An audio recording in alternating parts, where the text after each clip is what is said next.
ရန်ကုန်မြို့ကြီးလောက်တောင်မကျယ်တဲ့လူဦးရေတသိန်းခွဲပဲရှိတဲ့နိုင်ငံလေးကဒီနေ့ညမှာစတင်မဲ့ကမ္ဘာဖလားကြီးကိုဝင်ပြီးတော့ရှင်ပြိုင်တော့မှာပါဒီနေ့2026ကမ္ဘာဖလားပြိုင်ပွဲကြီးကဇွန်လ17ရက်နေ့ညမှာပဲတရားဝင်စတင်တော့မှာဖြစ်ပါတယ်ဒီနေ့ကမ္ဘာဖလားစတာနဲ့အတူအန်ဩစရာအကောင်ဆုံးသမိုင်းဝင်ဒီအဖြစ်အပျက်တစ်ခုလည်းပါလာပါတယ်အထကတော့မြန်မာနိုင်ငံထက်အစာပေါင်းများစွာတာလွန်တဲ့ဘောလုံးအစင်တန်းကိုပြသပြီးတော့တမိုင်းသစ်ရေးထိုးလိုက်တဲ့ခရီးဆိုးဆိုတဲ့နိုင်ငံလေးအကြောင်းဖြစ်ပါတယ်သူတို့တွေဘလို့များအန်ဩစရာဆွမ်းဆောင်သွားရလဲဆိုတာကိုအလွယ်ကူဆုံးရှင်းပြပြပါမယ်။ Curacao ဆိုတာက Caribbean ပင်လယ်ထဲမှာရှိတဲ့ကျွန်းနိုင်ငံတွေတေးလေးဖြစ်ပါတယ်။သူ့နေရာလေးကိုတွားရှာကြည့်ရင်တော့ဗင်နီဇွဲလားရဲ့အပြင်ဘက်မှာဒီကျွန်းနိုင်ငံတေးလေးပဲဖြစ်နေမှာပါ။သူ့နိုင်ငံအကျယ်ဝန်းက444စတုရန်ကီလိုမီတာပဲရှိပါတယ်။လူဦးရေက356,000ဝန်းကျင်ပဲရှိပါတယ်။အရင်တုန်းကကမ္ဘာဖလားသမိုင်းမှာဒီအသေးငယ်ဆုံးဝင်ခွင့်ရတဲ့နိုင်ငံကအိုက်စလန်နိုင်ငံဖြစ်ပါတယ်။အခုတော့ Curacao ကဒီအိုက်စလန်ရဲ့စံချိန်ကိုချိုးပြီးတော့အသေးငယ်ဆုံးနိုင်ငံစီးရင်ဖြစ်လာပါပြီ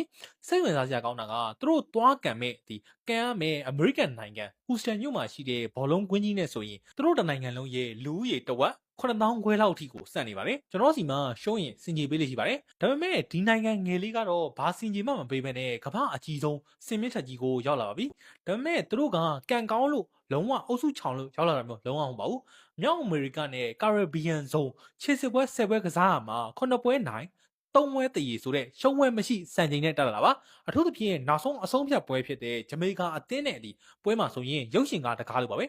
ပွဲချိန်မိနစ်60ပြည့်လို့အချိန်ပိုမိနစ်30ထပ်ပြီးတော့ကန်နေရတဲ့အချိန်64မိနစ်အရောက်မှာဂျမေကာအသင်းကပယ်နယ်တီရောက်သွားပါတယ်ခရီးဆိုးတို့ရဲ့ကမ္ဘာဖလားအိမ်မက်ပျက်စီးသွားပြီလို့ထင်ခဲ့ရပေမဲ့ဗာပြန်ကြည့်ပြီးတော့ကွင်းလန်တိုင်းကပယ်နယ်တီကိုပြန်ပြီးတော့ပယ်ဖျက်လိုက်ပါတယ်အဲ့ဒီပွဲမှာဇီးဇီးနဲ့တေးကြပြီးတော့ခရီးဆိုးတို့ကတမိုင်းဝင်ကမ္ဘာဖလားဝင်ခွင့်လက်မှတ်ကြီးကိုရရှိသွားဖြစ်ပါတယ်လူဦးရေတသိန်းခွဲပဲရှိတဲ့နိုင်ငံကဘာလို့အမကန်ဖြစ်ပြီးတော့ကျွန်တော်တို့ထက်တာလွန်နေရလဲအဓိကလှုပ်ဝက်ချက်ကတော့စနစ်ကျတဲ့အုပ်ချုပ်မှုနဲ့ဒီပြည်ပရောက်နိုင်ငံသားတွေကိုအကောင်းဆုံးအသုံးချနိုင်ခဲ့လို့ဖြစ်ပါတယ်သူတို့အသင်းမှာပါဝင်ကစားတဲ့ကစားသမားအများစုကနယ်သာလန်မှာမွေးဖွားကြီးပြင်းလာပြီးတော့ဥရောပကထိပ်တန်းဘောလုံးအကယ်ဒမီမှာစနစ်ကျလေ့ကျင့်ခဲ့ရသူတွေဖြစ်ပါတယ်သူတို့ကထိပ်တန်းလေးတွေမှာကစားနေတဲ့သူတို့ရဲ့သွေးသားတွေကိုနိုင်ငံအသင်းမှာစနစ်တကျပြန်ပြီးတော့စူးစီးနိုင်ခဲ့ပါတယ်ဘောလုံးဆိုတာကလူဦးရေများတာတဲ့မှန်ကန်တဲ့စီမံခန့်ခွဲမှုနဲ့စနစ်ကဘလောက်အထိအရေးပါလဲဆိုတာကိုပြသလိုက်တာဖြစ်ပါတယ်ခရီးဆိုးအသင်းရဲ့နောက်ထပ်အန်ဩစရာတစ်ခုကတော့နီးပြကြီး Dit Advocat ဖြစ်ပါတယ်အသက်88နှစ်ရှိပြီဖြစ်တဲ့ Dutch လူမျိုးဝိုင်းရဲ့နီးပြကြီးက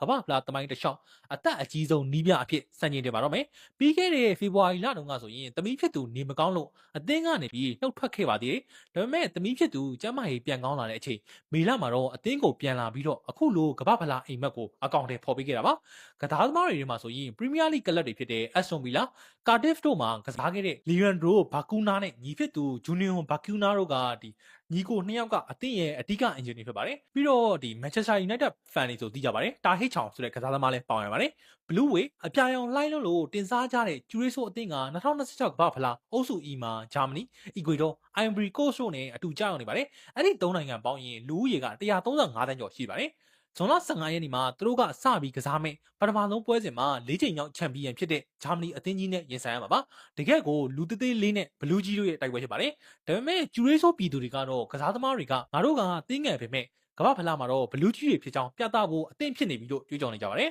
တနိုင်ငံလုံးကလည်းအားပေးဖို့အသင့်ဖြစ်နေပါပြီအချုပ်ပြောရရင်ကျူရေးဆိုးနိုင်ငံလေးရဲ့အောင်မြင်မှုကလူဦးရေနဲ့လို့နိုင်ငံသေးလို့ဆိုတဲ့ဒီစင်ကြီးတွေကိုအပိတိုင်ရိုက်ချိုးပစ်လိုက်တာဖြစ်ပါတယ်နီးစနစ်နဲ့စီမံခန့်ခွဲမှုမှန်ကန်ရင်ပြီးတော့တကယ်စူးစမ်းရင်ရတယ်ဆိုတာသက်သေပြလိုက်တာဖြစ်ပါတယ်ကြီးစုသူပြည်သက်တဲ့အနေနဲ့ရောကမ္ဘာဖလားကြီးကဒီနေ့မှာပဲစတင်လိုက်ပြီဆိုတော့ဒီသိငယ်ပေမဲ့အန်ဩစရာစွမ်းဆောင်ရည်တွေနဲ့ထိုးဖောက်လာတဲ့ကျူရေးဆိုးအသင်းရဲ့ခီးကဘယ်အထိရောက်မယ်လို့ထင်ကြပါသလဲကွန်မန့်မှာဝင်ရောက်ဆွေးနွေးတော့ရပါတယ်ကမ္ဘာဖလားပွဲတွေအချို့ကိုတေချာကြည့်ရင်တော့ညီမ9 channel ကို join ထားလို့ရပါတယ် update တွေကိုသူတို့ပြသပေးပါမှာနေ့ရက်ဆက်မှုကိုအဆုံးထိကြည့်ပေးတာအတွက်ကျေးဇူးတင်ပါတယ်ကျွန်တော်ကတော့လင်းခိုင်ပါ